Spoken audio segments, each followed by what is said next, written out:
So folks, pay close attention. You're going to want to go look this up.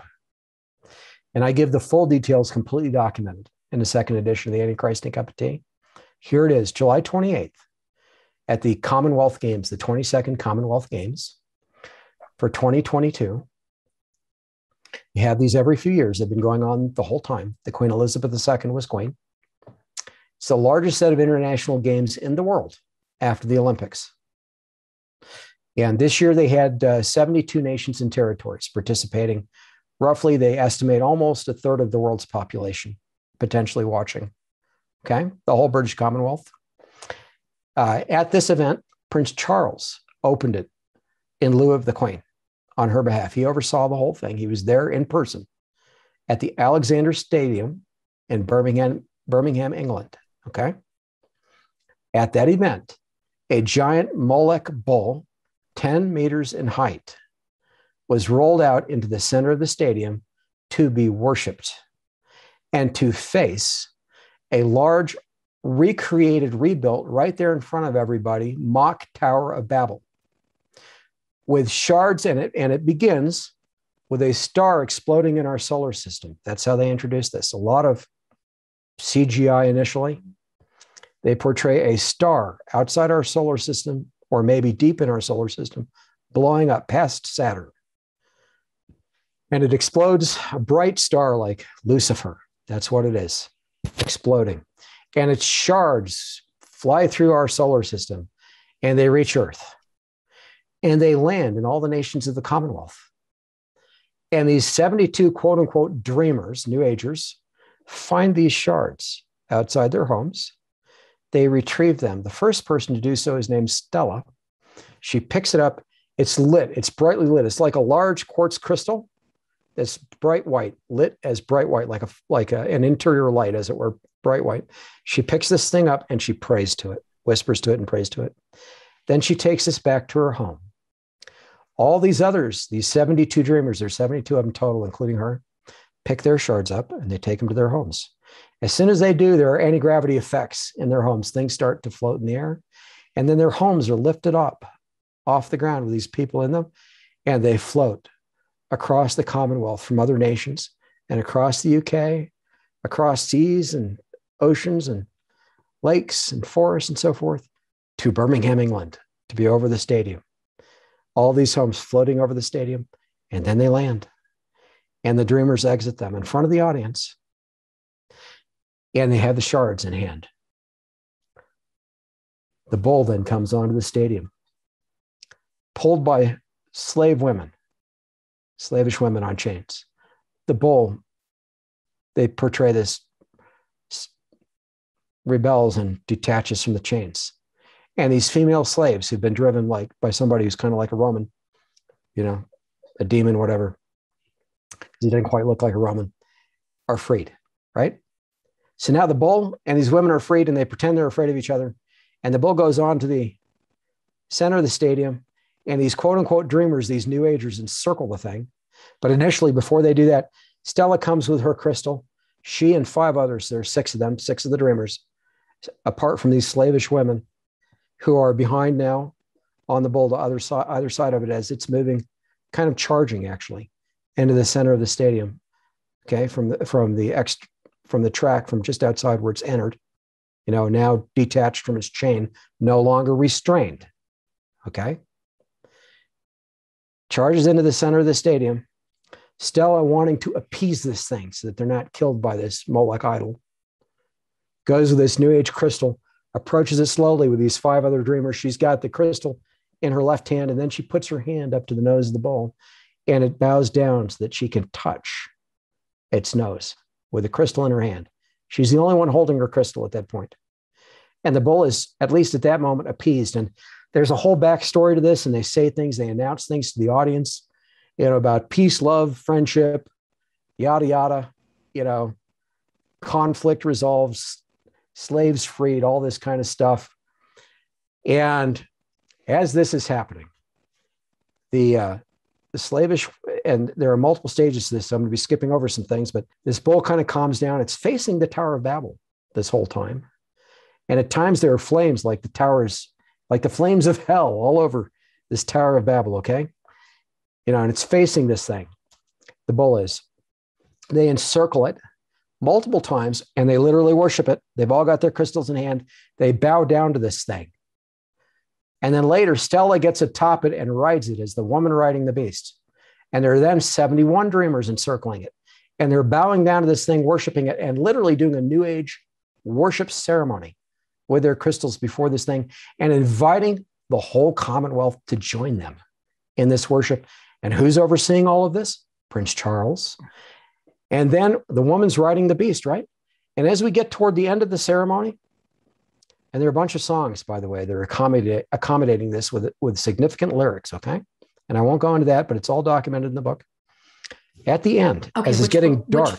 Which book is this? This is going to be in the second edition of the Antichrist Decapité. One reason it's a little bit delayed is I have to get this in there. It's too critical. Okay. Right there at the end, the bull is rearing back. So it's rising up on its front feet. Okay. And it's encircled by the flags of all these nations, the 72. They've literally placed their flags at the base of this thing. So they're not just worshiping it with their crystals and all the rest, and not just being ridden by Stella, the woman riding the beast. Now the tower is rising again before this beast. It's been built. And all the nations, by the way, their names have gone across this tower already, at this point been displayed on its surface. At the top of this tower, I told you those shards came down earlier from the heavens, this blown up Luciferian star, representing the devil, reaching the earth, falling to the earth. The devil falling to the earth, okay? And being taken up by these New Agers. So they all approach, they leave the bull now, but the flags are at the base of the bull, showing the nations are all worshiping around this bull, the 71. And I'm going to come back to the number 71. It's extremely significant. But at any rate, they all come to the base of this tower with their shards in hand, and they stick them into the side of the tower, and they ascend visibly through the tower. And as they get toward the top of the tower, they form this ball, the original star that blew up, reconstituted, and then it rises above the tower, and you get this huge disco-like ball atop the tower that's lit up very brightly, and a beam of light goes between that ball and the chest of the bull. Now it's nighttime at this point in Alexander Stadium, an open-air stadium, so you can see these lights, but they're portraying the rebuilding of the Tower of Babel in our day, with Lucifer being over it, being worshipped by all the nations of the world. And why do I say all? I said that the 72 dreamers were for the 72. They're for the 72 nations and territories of the British Commonwealth, right? Stella being the 72nd, she's riding the bull. Why 71 worshiping around the bull? Okay, how does that represent all the nations? Well, here's the deal. At the Feast of Tabernacles every year, Israel would sacrifice 70 bulls, not 71, 70. And Israel's rabbis historically understood that to represent the nations that came out of the scattering from the Tower of Babel. So they took those 70 to represent the nations of the world.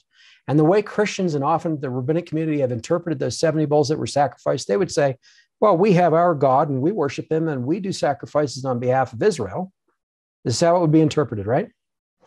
So these 70 are for the nations. And oftentimes Christians look at that and they think this is a sacrifice on behalf of the nations, so that maybe their sins would be forgiven.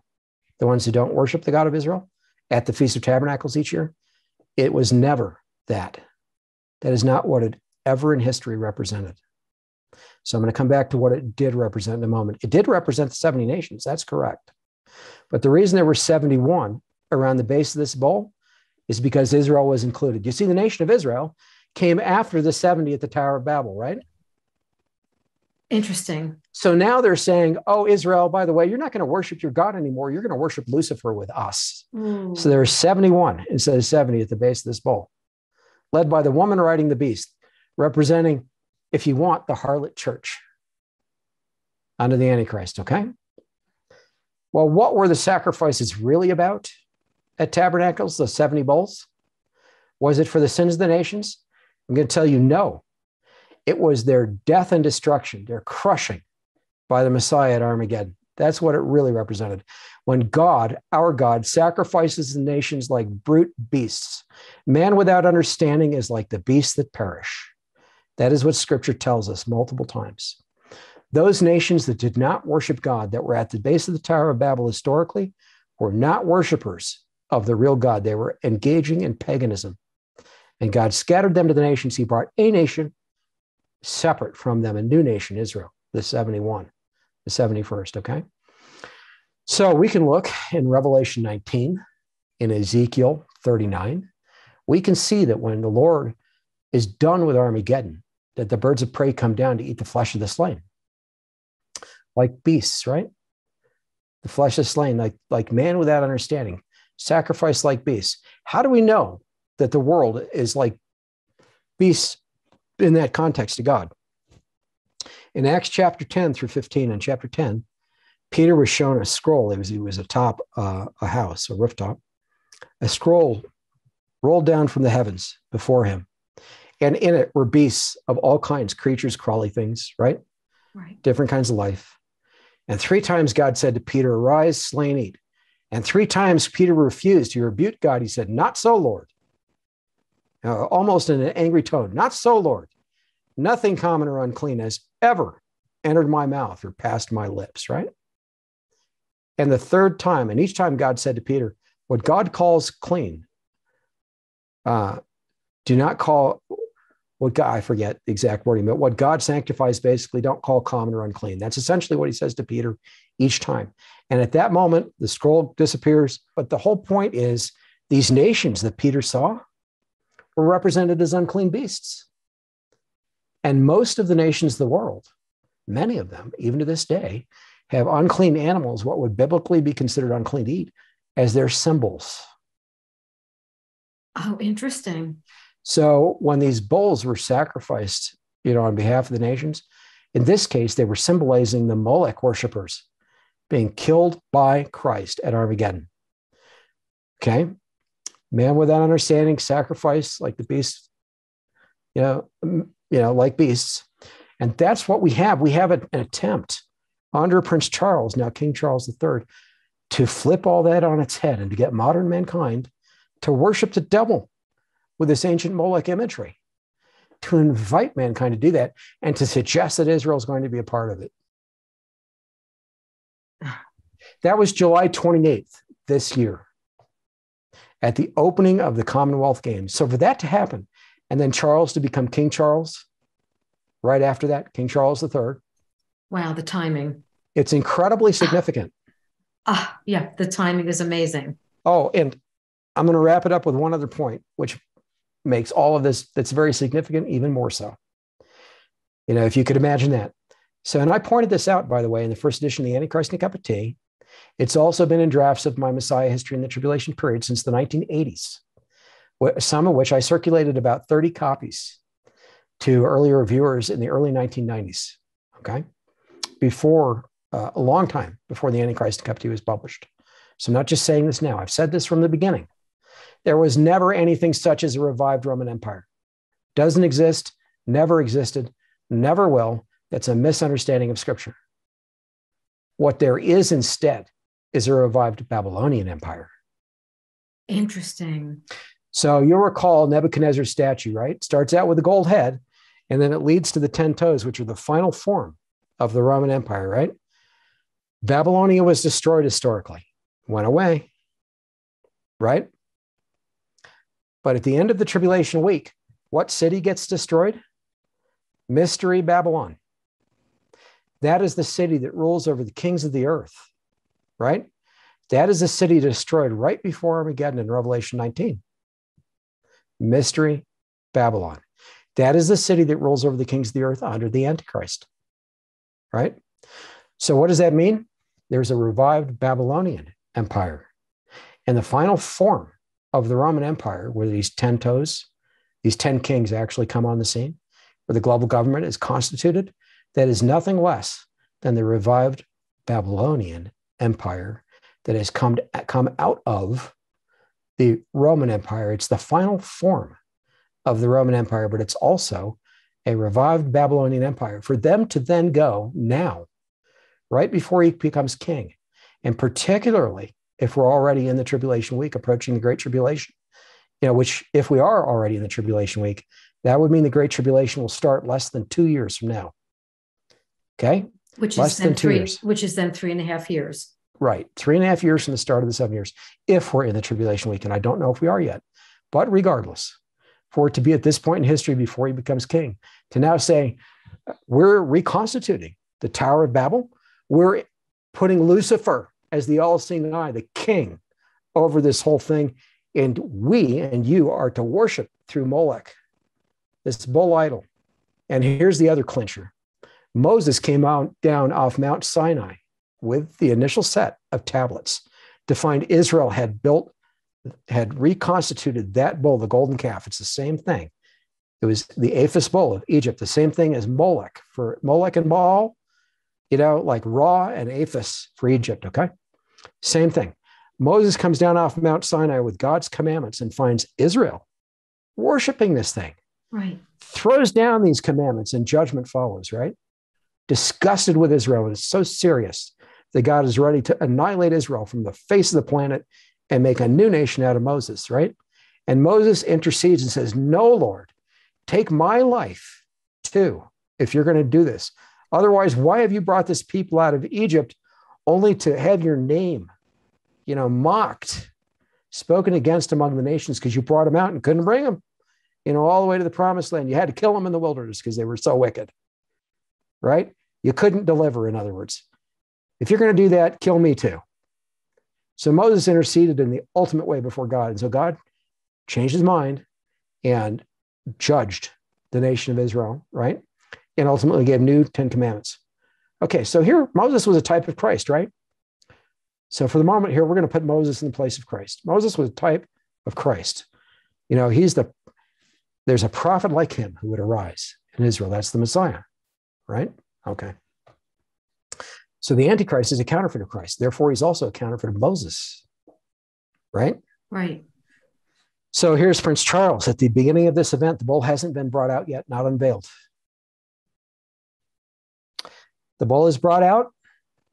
Then these runners that have traveled, these athletes that have traveled through all the nations the prior year, bring this baton, which is shaped like a torch, to Prince Charles. And this is after all this stuff has happened around this bull. And Prince Charles has been overseeing the whole thing. They bring this torch and they open the top of the torch and a little scroll is pulled out of the torch. And the lady who's over the Commonwealth Games unscrolls it, hands it to Prince Charles, and he reads it as a message from his mother to bless the event. This is like the 10 Commandments. This is the counterfeit in this case. Moses coming off the mountain, Prince Charles overseeing this event. Moses seeing Israel worshiping the golden calf and being furious, and casting down the 10 Commandments. Prince Charles seeing the nations worshiping the Molech bull. Not being furious, saying, oh, hey, let me bless this from the queen.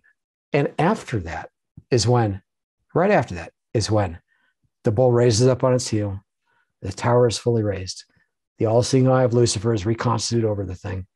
And the beam of light goes between the bull's chest and that ball over the tower, the all-seeing eye. Prince Charles oversaw that whole thing. It's like saying, now you can worship the devil. And we'll achieve our aim of finally building the Tower of Babel and putting Lucifer as our God, our king.